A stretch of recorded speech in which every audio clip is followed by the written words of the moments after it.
Today on the Win the Deal show, we're going to build your GPS system that's going to help you drive more sales. Do you desire a competitive advantage delivered weekly that will help propel you into the next level of your sales career? Then you have found the right place. Welcome to the Win the Deal Show, a B2B sales podcast for sales professionals like you that want to discover ways to improve your strategy, communication, and negotiation techniques, and ultimately win more deals. Get ready to accelerate your sales growth. Now, here's your host, Tim Barnaby. Welcome back to the Win the Deal show. In our previous episodes, we've talked about the entire framework of how we look at our B2B sales model. And then we started to focus in on the clarity elements around our model. So today we're going to go another step into that piece, which is around the mapping of our process. Before we get started, make sure you take the opportunity to grab my free guide to telling better sales stories, the 5 must-haves to turn your sales story into a success. It's specifically for B2B sales professionals, and it outlines the easy, straightforward story-selling strategies that I and my clients use to hone their most important asset. When used effectively, this will make you one step ahead to winning more deals. If you want to make an impact on your sales, go to timbarnaby.com/story and grab a copy of the 5 must-haves. When we think about mapping, it reminds me of the time when I was 10 years old and I had the opportunity to take a road trip with my grandmother and a friend of hers.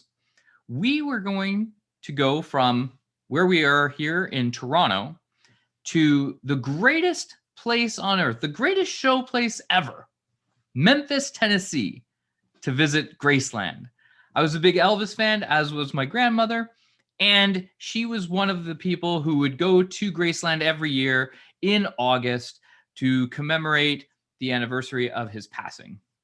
And it's a big week in Memphis, lots of different shows and opportunities to meet people that were associated with Elvis. And as a fan and loving my grandmother, decided I wanted to go on the trip with her. Now, back then, this was before we had cell phones and GPS systems in our car. We always had to take a trip to the CAA, the Canadian Automobile Association. In the US, they probably have the American Automobile Association. And at that time, you picked up what they called a triptych. This triptych gave you all the information about the roads and construction and really the map, if you will, of how to go from point A to point B. And the people at the CAA, they didn't just ask you where were you going, they had several questions to ask you. They would ask questions like, how fast do you want to go? Do you want to take the scenic route or the express route? Do you want to avoid tolls? Or do you want to pay a lot of tolls, because one will get you there faster versus the other one? Are you only going to Memphis? Or perhaps, are you planning to stop in a few other areas? We can build a map that will get you from one place to the next and make sure that you're covered in all of those areas. When exactly are you coming back from your trip? Because the construction on the way back, and depending on the route that you want to take coming back home, could alter the construction schedule, and that would be pointed out on the map for you. So the good people at the CAA wanted to know a lot of information about the trip that we were taking so that they could point us in the right direction and get us from point A to point B in the most direct manner without any further issues at all.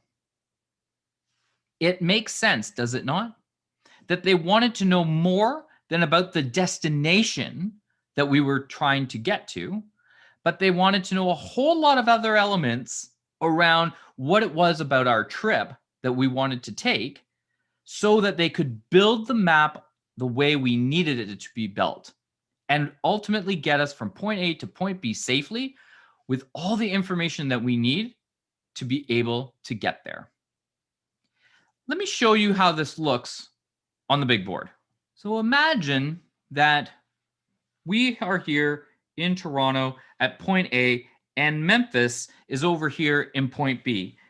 And ultimately, what we're trying to do is really just go from point A to point B without any challenges. And this is how we want to think about our B2B sales. We really want to take our customer from point A, where we find them and are introduced to them, and get to point B, the end state, with a signed contract or a purchase order for buying our goods and services, in as straight and as short of a line as possible. And the challenge is that it doesn't always look as straight as this line would be. It tends to look a little bit more curvatured. And sometimes it gets a little messy, and sometimes we go backwards, and sometimes it goes in a bit of a loop, and we get ourselves spiraling a little bit, and then we get back on course, and eventually we get to a point when then we may be in a holding pattern, and then it's a, do we decide or do we not decide, and do we ultimately make it in to this point B, or do we never make the sale? And of course, sometimes things just veer off on a tangent that we have no idea where we're going, and we end up in point C. Could be good, could be bad, but we never ended up where we wanted to. And the worst possibility is that we somehow go backwards, never ending up where we wanted to go. What we want to do is figure out what it will take for us to go from point A to point B, understanding that there could be many turns, there could be many challenges along the way, but that we're prepared, just like that CAA trip ticket, because they've gathered all the information that's needed in advance and prepared us for what lies ahead. We know where the landmines are. We know if we want the scenic route or the express route. We know if we want to avoid those tolls. We know if we're going to veer off for a small detour in Nashville, Tennessee, let's say, instead of going straight to Memphis. We know when we're going and when we're leaving, when we're coming back home, so that we can prepare the right amount of information. And ultimately, we know that we're going from A to B as quickly and as efficiently as possible on the straightest line that we can.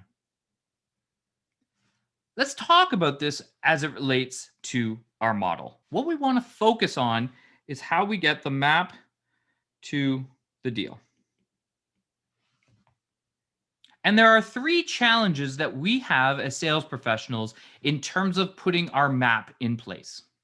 The first challenge we have is that we tend to focus on areas of the buying process that are not relevant to our customer. We have our goods and our services. We have our methodologies, our processes, our legal, our vision, our mission, our corporate investments, our commitment to the environment, our annual report, our shareholders. We're always talking about our stuff.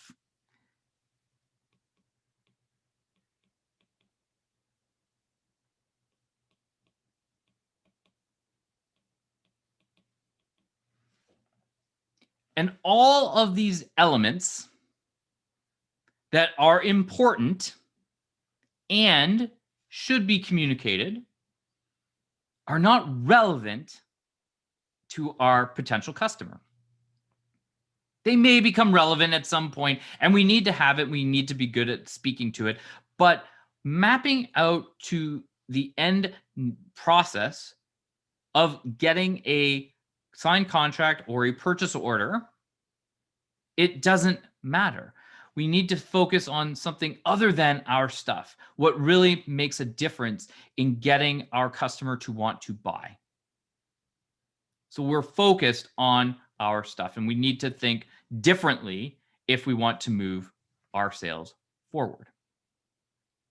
The second challenge in our map is that when we're dealing with certain goods and services and some customers in the way in which they operate in their industries, they tend to make a buying decision and then they stay with their current supplier for an extended period of time. Anything past 1 to 2 years is usually a pretty long deal. We used to think that a 5-year deal was somewhat long. Now, people are thinking a 3-year deal may be a little too long. They don't have the flexibility to move anymore. So the challenge that we have is that our potential customers who are not experts at buying goods and services, they certainly are good at using goods and services, but they haven't put a deal in place for quite some time, and they don't know what it will take to move a deal forward. We need to help them with that process. So they have an unknown buying process.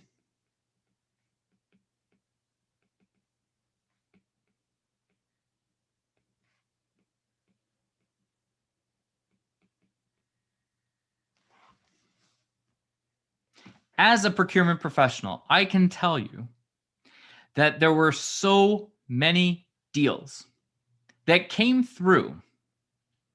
And the reason that they showed up and wanted to talk to me is because they were told they needed to speak to procurement in order to close the deal. The deal was already signed. The deal was already really pretty much done. They were really just looking for who could sign the contract because they found out that they could not. Or they had signed the deal and now they were told by legal or by somebody else in a leadership role that someone from procurement needed to vet this. And they were looking for validation of what was already done. And it was my role in procurement to coach them on the buying process. That role really shifts to us as the B2B sales professional. We need to guide our customers on what it takes to buy in their environment. We're going to talk about that in a moment, but I just want that to sink in a little bit for you because it's something not everybody believes needs to be done. You really need to focus on what your customer needs to do in order to get through their buying process because they don't know. So we need to be the ones that help them and guide them. The third challenge that we face, other than talking about our stuff and not having a customer who knows how to go through their own buying process, is that there are plenty of areas that we can fall into traps or fall into a hole because they've been set by our competitors, or they are just areas in the process that we have not given any thought to. And we need to avoid those holes.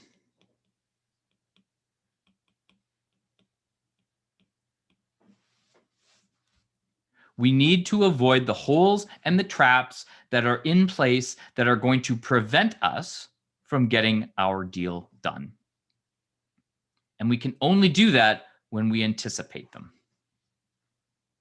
So how are we going to build this map? If we think about talking about our stuff, talking about us, and all of the great things that we bring to the table, none of it is focused on what the real true issue is. And this is coming back to something I spoke about in last week's episode and the mindset that we need to have when we think about our B2B sales. We need to be more problem-centric sellers.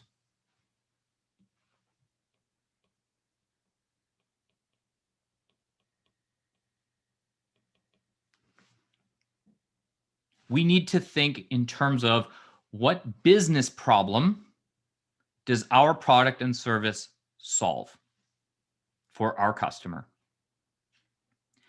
There may be a technical solution. I provide accounting software.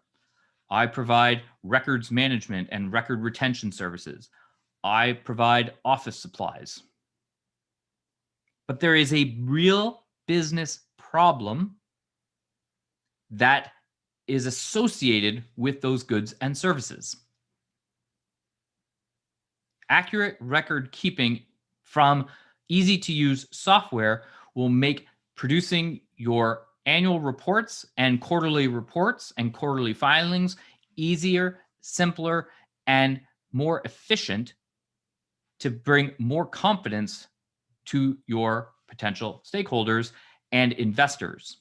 Document retention services will ensure that not only is your information kept safe, your documents are stored in an environment that they will be protected and will be ready and available should a legal issue or regulatory filing or audit related matter come up and you need access when digital copies are not available. There is a business problem that your solution manages and helps support. And we need to think about what those problems are, those business problems, and speak to that, not our stuff. When we think about our customer, not understanding their buying process. And I said, I want you to think about that. The reason I want you to think about it is because you might think, well, Tim, how am I going to ever know what their buying process is? Perhaps you're selling into an industry in which you already have sold to the current prospect's competitor. There is a similarity in the way in which companies operate. Sometimes they will have very similar processes. Sometimes there are just elements of the types of data that they require that you're used to handing over at certain points on the sales process. There are times that you have been asked information in various forms that you have given time and time again. And you usually use this as a check in the box when you're presented with the issue. Yes, we've been through an audit. Yes, we have done an IT check. Yes, we have done a contract negotiation with someone like you. When you understand how that fits in with the process, it makes you the expert in their buying process. For example, perhaps in the same industry or the same company size, or even really just the same purchase volume or dollar value, you know that a deal size that has more than 100 licenses or is more than $1 million requires a CFO approval. And our experience has shown that if the CFO is part of at least one of the demo presentations where financials are addressed, that a financial decision is made faster than if they are not included. Understanding where there may be holes or issues or challenges in a customer's buying process that are similar to ones that you have encountered from having sold to other like-minded customers or customers that are in a similar industry or are of a similar size, gives you the advantage to help them map out their buying process. So you need to be the expert and you need to help build their roadmap.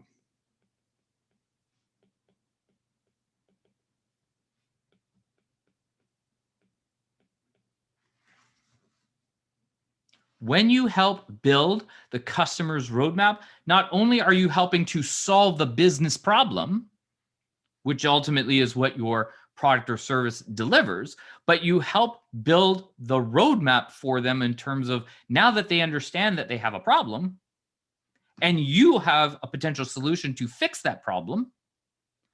Here is the path in which you go. And here are the challenges and here are the issues that you may have in order to get you from point A to point B from our experience. And the fastest deal that we've worked on has taken 10 steps, and the slowest deal that we've worked on has taken 25 steps. And the difference between 10 and 25 are these 3 areas. You sound a lot more confident and look more professional when you can help build the process because you've been through it before. So help build your customers' buying roadmap. The third challenge, holes and traps, are something that you're never going to completely overcome. There will always be something in the journey from going from A to B that you may not encounter. And likely when it has happened, it was so outrageous, it was so out of the blue that you either won or lost the deal because of it. If you lost the deal, you're probably more likely to remember it. But if you won the deal, it may have been a challenge of when that deal was going through, but you may not have recorded it.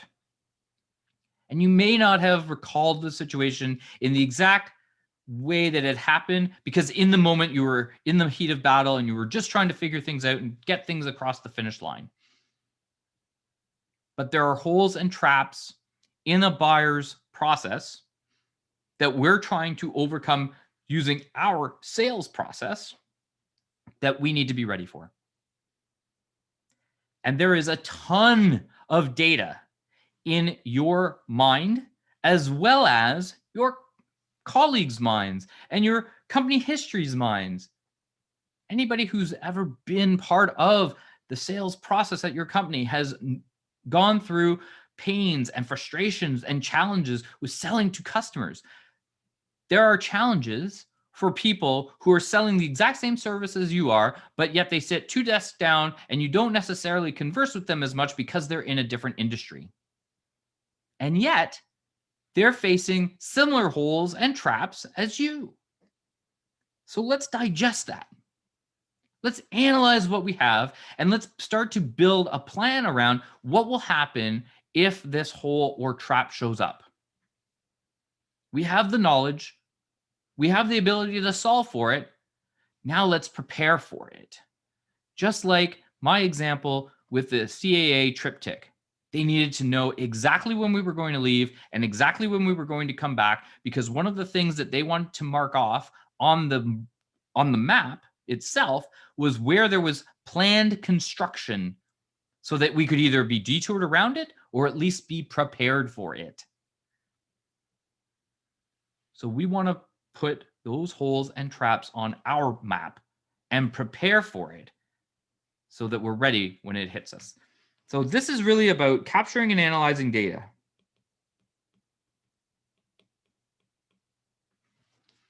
Because it's available to us. Because it's there. And the easiest way for us to be prepared with our map is to have all of this information, to understand the problems that we solve for, to help build a roadmap for our buyers, and to really understand all of the data that could affect how the deal could be won, so that we can go from point A to point B in as straight and as fast a line as possible.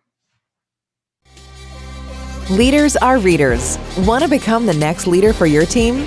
Let's check out what Tim is reading this week. This week, I finished reading The Maverick Selling Method by Brian Burns. Now, Brian will be the first to tell you he has this book available, but not just available on Amazon where I got it from, but he also gives it away for free. So why did I buy it? Well, I do like the feel of a book, and it was something that I just felt like I wanted to have a copy of it. The way that Brian talks on his podcast, and he has several of them, he really has a lot of deep knowledge in this space. And it's a phrase that I've heard him use many, many times, the map to money. And it's really what inspired this module within my framework, because it makes complete sense that we have to have a way in which to go from that point A to point B. And he talks about it in his book. One of the things, though, that really stood out for me in Brian's writing is around the characteristics of what he calls the Maverick seller. Brian maps out the characteristics from a C player to a B player to an A player to a Maverick seller.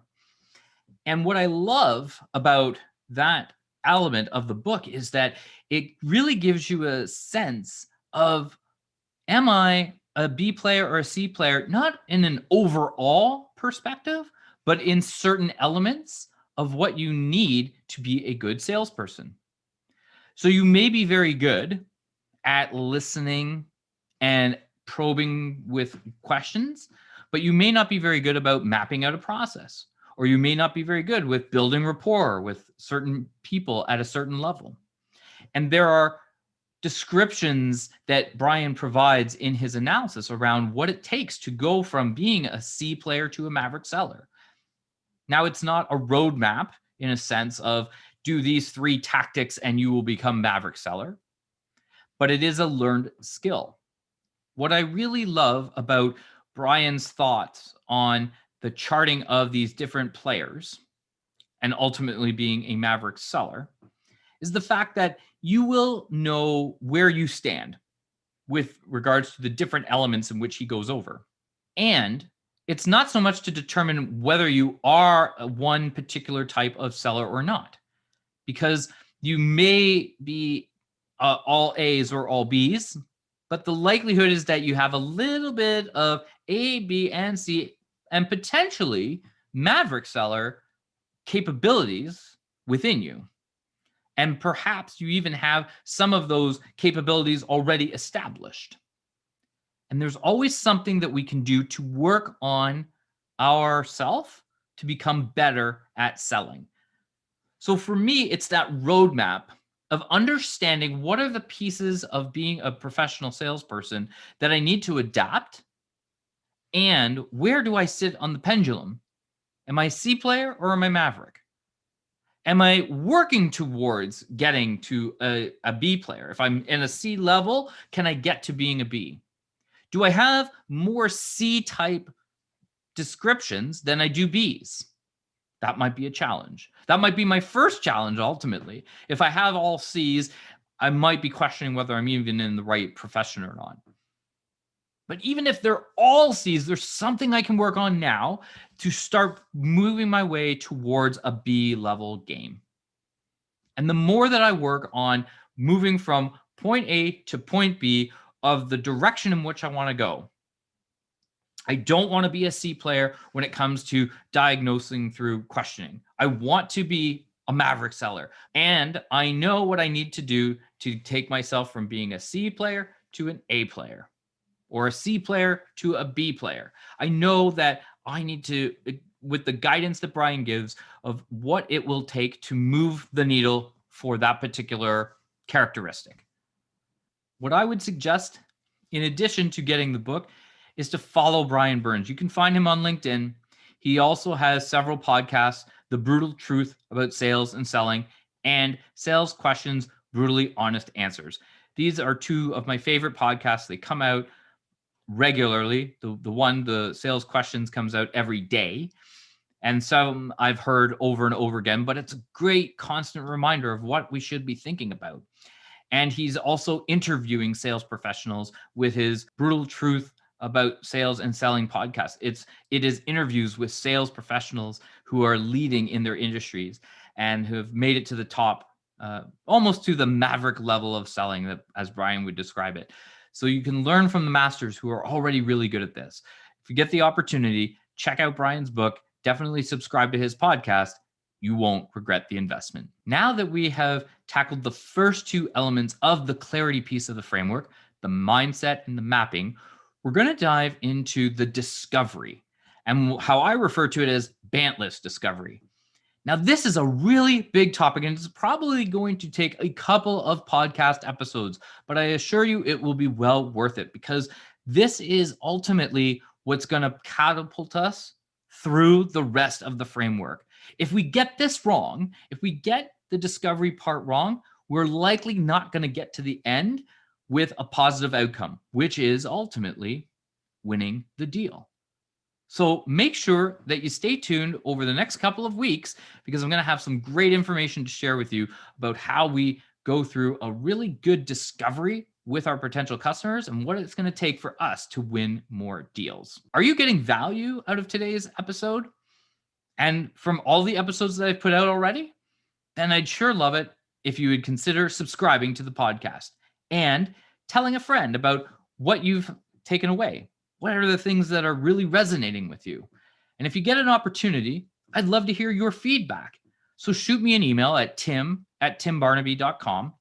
And in the subject line, just reference the podcast episode that you listened to, that you got the most value from, and the number one action that you're going to take as a matter of listening to this podcast and what I may have inspired you to do so that you can improve your sales.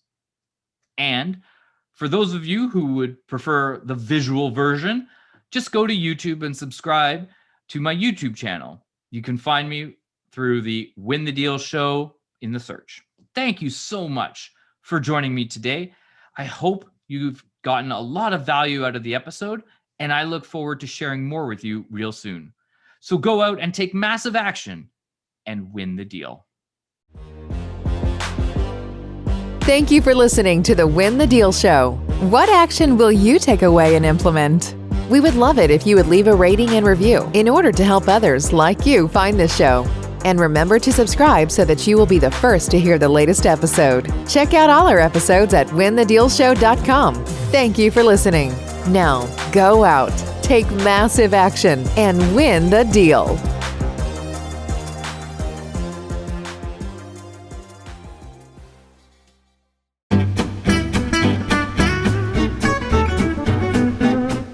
Around mapping and what we need to do to take our sales.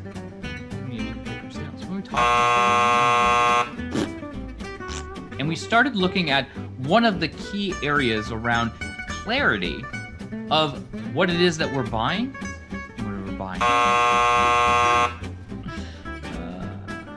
That's so funny. Welcome back to the B2B show. Welcome back to the Win the Deal show. I'm your host, Tim Barnaby. There we know I'm Tim Barnaby. Why do I know? Welcome back to the B2B. I'm thinking B2B all of a sudden. It really is something that this week, another book reference. And where do you? It really.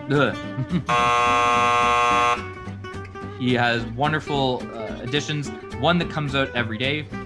Brutally honest. What's his podcast name? I guess it would help if I knew what his name was. Library. Should we start this whole thing over? Maybe we'll start it all over. Cut all that last part out and we'll talk about we'll do the what. Okay.